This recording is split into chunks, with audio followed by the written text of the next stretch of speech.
Oh no. Was hast du getan, Oma?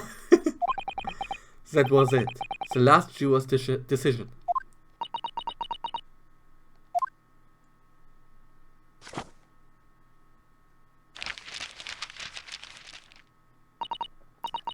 According to this encyclopedia of British law, when all members of the jury have concluded that the defendant is guilty, court proceedings are suspended, and the presiding judge will deliver the final verdict and sentence. That's what it says here. The final verdict? It's over then. Oh! There's a footnote though. A footnote. However, the defense. All 6 members of the jury are now in agreement in this case. Okay, da wurde sie unterbrochen.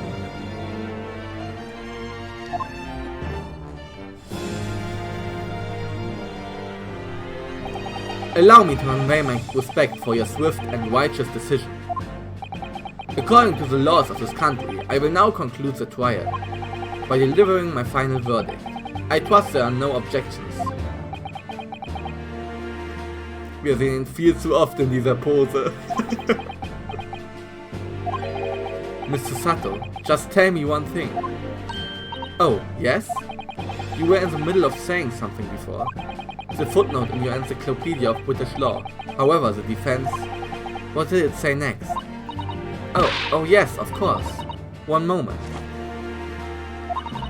When all members of the jury have concluded that the defendant is guilty, court proceedings are suspended and the presiding judge will deliver the final verdict and sentence. Then the footnote says, however, the defense has the right to demand a summation examination of the jurors at this point. Okay. Summation examination? Summation? Schlussplädoyer. Okay. Summation is Schlussplädoyer. Objection! A summation examination? From which century has that tome you have there been resurrected? Judging from the binding, I would say that book is at least 50 years old. Any modern text on British law wouldn't even give such an antiquated procedure a mention. It's a relic, long forgotten and certainly no longer practiced. So you are out of luck. Oh. What even is it, Mr. Sato? This is so-called summation examination. Oh, one moment, and I'll read about it. You would demand the right to a procedure before you even understand what it entails. Typical Nipponese. Alright, Mr. Naruhodo, I think I understand. It seems that under this procedure, we would be able to appeal to the members of the jury. To do what, exactly? Appeal to them to change their leaning and reverse their decision, and it says here that if successful, the proceedings of the trial must be resumed. Make them reverse the decisions. Yes, in times gone by, barristers would use a summation examination to attempt to influence the jury's decision. But that procedure became something of a formality with no practical benefit really, so it rather fell out of use. I wonder why. Because it was devoid of purpose. Changing just one member of the jury's mind would be hard enough, let alone several. No self-respecting defense barrister would even assert his right to try in this day and age. Was ist Barrister? Anwalt, okay. Still, I don't see any mention of the procedure actually being formally revoked. What are you suggesting? I'm suggesting that, although it may be antiquated and largely forgotten, it isn't yet extinct. What do you think, Mr. Naruhodo?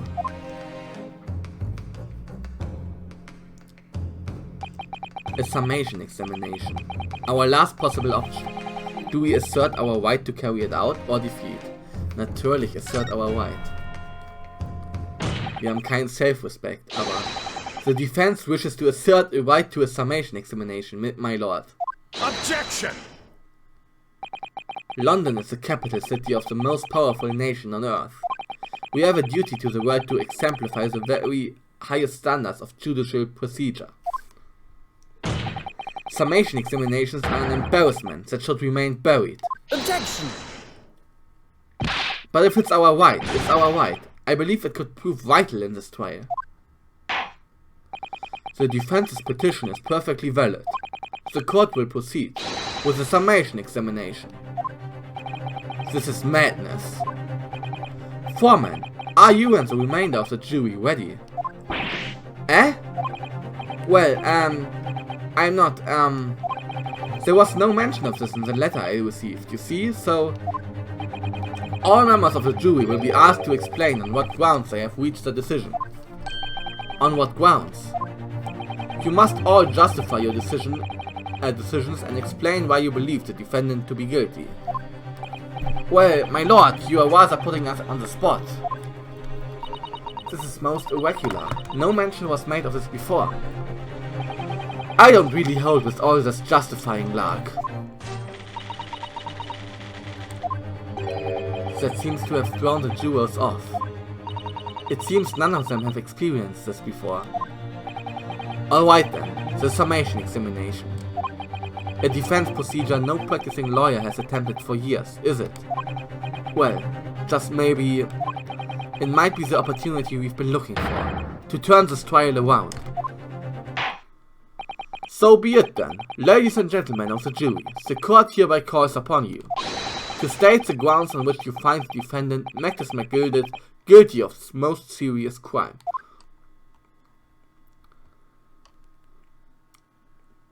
Judicial findings.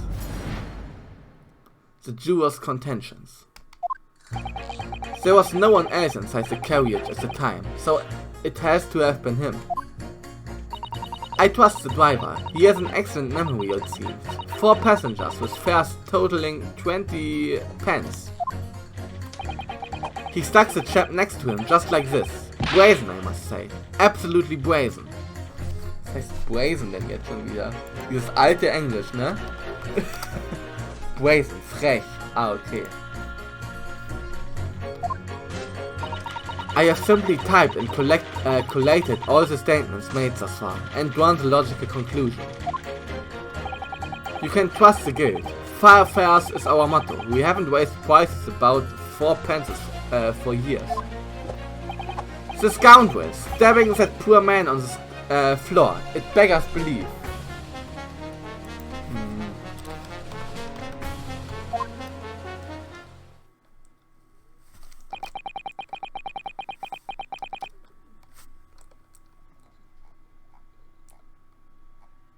Es ist unbegreiflich, heißt das. Beggars belief, okay. I'm starting to wish I hadn't pushed up for this now. Some of the jurors don't seem to have wonderfully formed arguments, though, do they? Well, let's see what we can do. We need to get these 6 people to change their minds. I'll have to throw everything I can at them, and use some very persuasive language. Just a moment, Mr. Naruhodo. According to my book, that's not quite how it works. Oh, I thought I was going to have to thaw their icy minds with some heartwarming rhetoric about the defendant. Unfortunately, once the jurors have decided the defendant is guilty, they are unlikely to heed anything the defense says. But then, they've reached their conclusions by their own reasoning, you see? Your pleas will sound like excuses. In fact, it could recoil on you. The more you try to persuade them, the more entrenched they may become. Then what on earth am I supposed to do? Oh dear, I'm just citing what I've read about British law, Mr. Naruhodo. Right, I'm sorry. Do we have any idea how to make this work then? Evidence, wetten? Well, from what I can understand, The key to this procedure is using the juror's own words, okay, dann doch nicht evidence, to make your arguments. What do you mean? Well, the 6 members of the jury are randomly selected members of the public. They may appear to present a united front, but the truth is, they are complete strangers who just happen to find themselves here in the courtroom together. And that's the way to break them down, you mean? Yes, exactly. We must listen very carefully to what each member of the jury says, and see if we can identify any contradictory statements. If we can, we then contrast the statements and pit the corresponding jurors against each other. I see, so it's contradictions in what 2 or more jurors say that we are looking for. In a way then, this is similar to a regular cross-examination. Oh, yes, I suppose you're right. Okay, dann wiegen wir die mal gegenseitig auf. Find contradictions in their statements and pit the jurors against one another to break them down. Alright, I might be able to pull this off. No, that's not right. I have to pull this off. Can we start proceedings, counsel? I would ask you to take the stand for this. I'm expecting a clear and concise rebuttal. Yes, my lord. Okay. Ich konnte nicht lesen, was da stand. Jury examination, stand das da? The defense's rebuttal. There was no one else inside the carriage at the time, so it has to have been him. I trust the driver. He has an excellent memory. It seems 4 passengers with fares totaling 20 pence. There's no one else. I trust the driver. He has an excellent memory. It seems 4 passengers with fares totaling 20 pence. He stuck the chap next to him just like this. Brazen, I must say. Absolutely brazen. I have simply typed and collated all the statements made thus far and drawn the logical conclusions. You can trust the guild. Fair fares is our motto. We haven't raised prices above 4 pence for years. Das ist natürlich die Frage. Sind 20 Guinea mehr als 4 pence?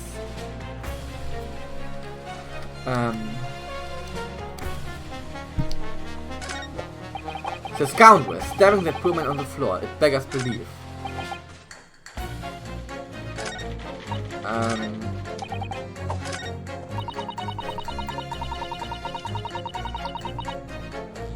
Totaling 20 pence. Ja, aber 4 mal 4 ist ja 16 und nicht 20. Okay. You can trust the guild. Fares is our motto. We haven't raised prices above 4 pence for years. Ja, das muss es sein, ne? Objection! Those 2 statements clearly contradict each other. They do? Explain yourself, counsel. Me? Oh dear, what have I said? I swear on Silver Blaze's mane and name, I haven't the first idea what you are talking about. According to the group testimony we've heard so far, there were 4 passengers on the omnibus on the night in question. And according to the coachman, Mr. Beppo, he took 20 pence in fares. Quite right, I have those precise details typed neatly here in front of me. And juror number 5 also told us the following. The fare for the omnibus is always 4 pence. That is, a fair and convenient single price, just the way London's carriages should be operated. But that doesn't add up at all. In fact, it leaves a glaring discrepancy in the facts. Why, man, why? 4 passengers paying 4 pence each, if you do the multiplication. Ah! It would be 16 pence. Exactly. As I said, it doesn't add up. The figures are different. By 4 pence in fact. Or precisely 1 person's fare. 1 person's fare. Yes, in other words, on the omnibus that night. It's distinctly possible. There was another passenger we've heard nothing about. Good gracious! Okay, wir sind zurück. This can't be right. The coachmen of the guild are good, honest men, one and all. Trustworthiness is our watchword. The figures your coachman claims most certainly do not add up. Your watchword, good sir, is a fallacy. I beg your pardon? Mr. Guildmaster, I think you ought to consider that if this trial were to end now, the news will surely spread all over London. The news that one of your coachmen tried to hide the fact that he lets nefarious characters ride his omnibus. Nefarious? Was ist nefarious? Schändlich, okay. Alright then, how do I make it so this miserable trial doesn't end,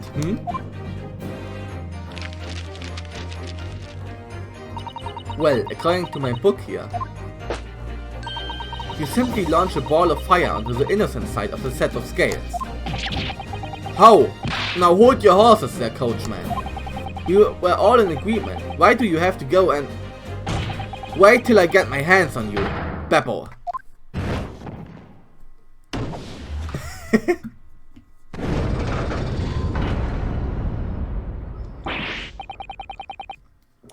Damn, haben wir sie ausgespielt. Ah, this is all very irritating. Begging your pardon, sir, I'm going to do the same. Okay, können das bitte alle machen? For the love of Mike, not you as well. A penny can be the difference between a smile and a tear after all.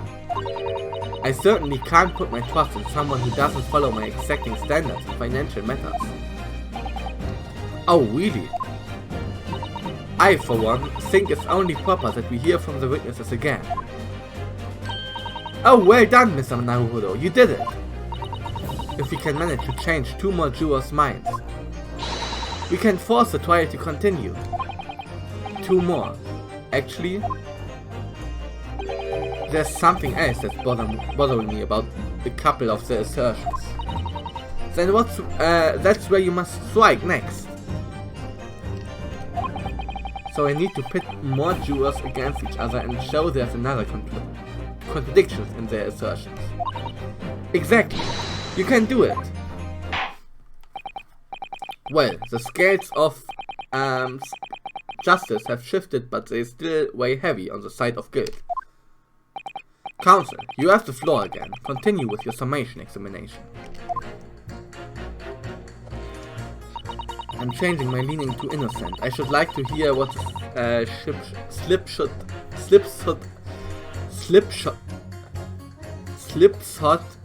bookkeeper has to say for himself. Okay. He stuck the chap next to him just like this. Brazen, I must say. Absolutely brazen. Calculated, okay. Stabbing that poor man on the floor. Oh! Okay. Next to him just like this. Okay. Objection! Those 2 statements are completely contradictory. What? Explain, counsel. Post haste. Oh, dearie me. I was only knitting a jumper for my other half. What is all this claptrap? What does contradictory even mean, I ask you? Bist du nicht der Engländer? We've heard from more than one witness that they allegedly saw the actual moment when the defendant stabbed the victim. Now, out of curiosity, juror number 3. What? Can't you see that I'm busy here? How would you say the defendant stabbed the victim? What sort of motion was it? Ha! Want to test me, do you? It was like this. Stuck the fellow next to him without even getting up. Just like the prim banker said. Yes, that was Mr. Fairplay's testimony. Quite true. Now then, juror number 6. Oh, is that me, is it? What can I do for you, young man? How would you say the defendant stabbed the victim, madam? Oh, well, dear, as far as I understand it, it was like this. He stabbed the poor man after he collapsed on the floor. The coachman said so. Now don't move. Take a look at these two jewels. He stuck the fellow next to him without even getting up, and he stabbed the poor man after he collapsed on the floor. Well, I never... They are stabbing in totally different directions. What? Bless my stitches, what a muddle. What this tells us is that there's a strong possibility one of the witnesses isn't telling the truth. Oh. But why? Why the dickens would they lie? I don't know that yet, but what I do know is that if the trial ends at this point, we may never find out. We may never know the real truth. Ladies and gentlemen of the jury, can you really let that happen in all good conscience? Lies, you say? Oh dearie me. I can't abide people telling lies. Okay. Wäre cooler, wenn uns das schon in der Aussage aufgefallen wäre, aber the scales. I don't believe it.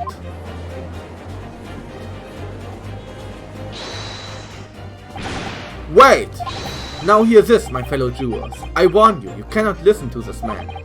Look at him in his black suit. He's clearly some devious Eastern sorcerer using magic on us all. If I could use magic, do you really think I'd be putting myself through all this? Answer me this, Dark Jinx. Huh? Me?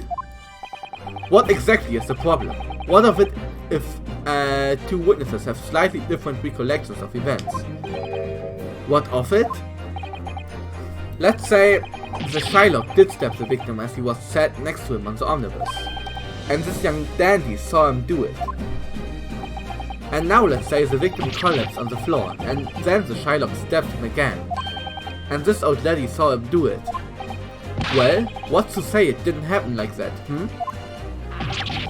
Who are you calling a dandy, sir? Why I should take this knife to you?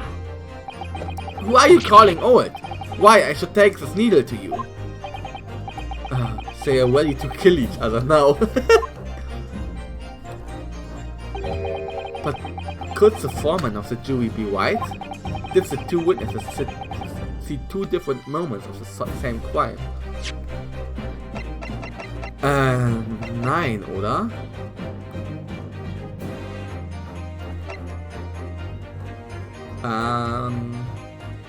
Of a single step. Okay, it's out of question.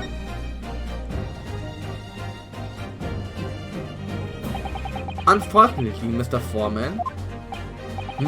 What is it, you Dark Jinx? Come on, out with it.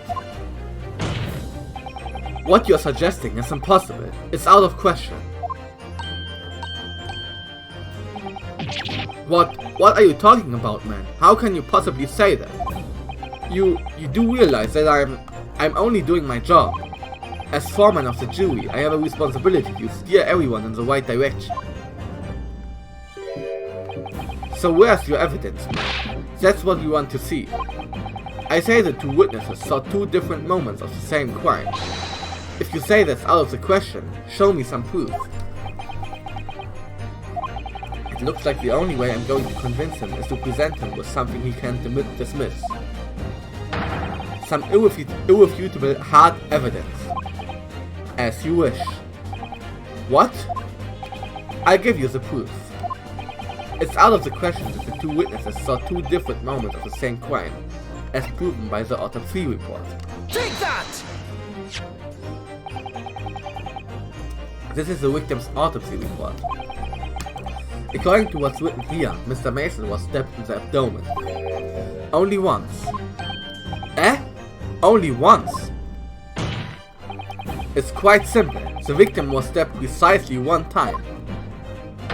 Which means these witnesses can't possibly have seen it happen two different times. Alright, I concede defeat.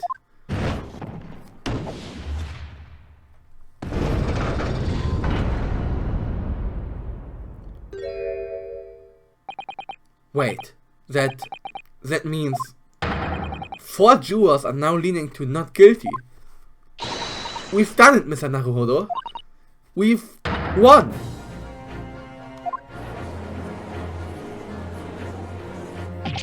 What are you playing at, you dandy fool? Shut your trap, sir. No one deceives me. But we had the consensus. I said shut your trap. I know a liar when I see one. And if the chap ever dares to cross the threshold of my shop, I take this razor sharp blade and shave every last hair off his head. Please tell me he's a barber. Well, in a quite remarkable turn of events, the defense summation examination has flipped the balance of the scales of justice. The jurors now stand at 2 for guilty and 4 for not guilty. Accordingly, there is no longer a large enough majority among the jury for me to adjudicate, and the trial must continue.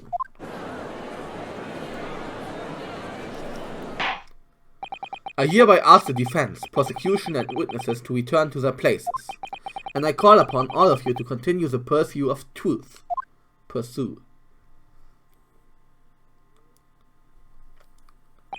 So, Lord Van Zieks, continue to substantiate the case for the prosecution, if you please. Prost.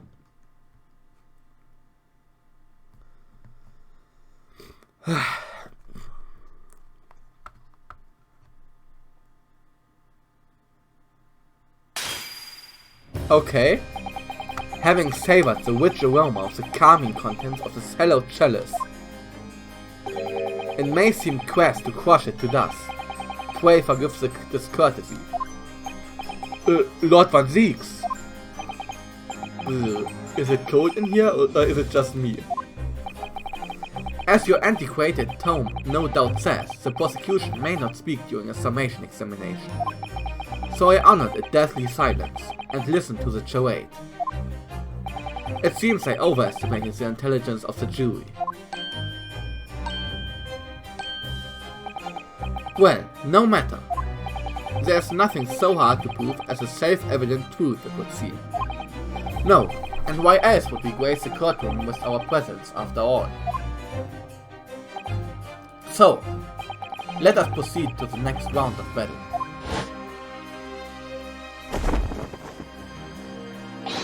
Bring forth the witnesses once more. Okay.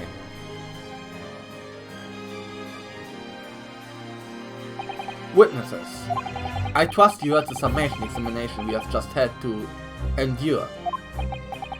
Oh, yes, sir. That I did, sir. Of course I heard it. Oh, yes, sir. I heard it. You, sir, on the end. The coachman. I believe it's Beppo. Yes, sir, my lord. Sir, was ist coachman? Kutscher. Ach so. If it transpires that in your previous testimony you were attempting to rail the presence of a 5th passenger on your omnibus, you will be found guilty of perjury. You are advised to bear that in mind, sir. Oh mio dio. Now then, witnesses, I hereby call on you to testify before the court again. You will explain the various misgivings brought to our attention by the defense's summation examination.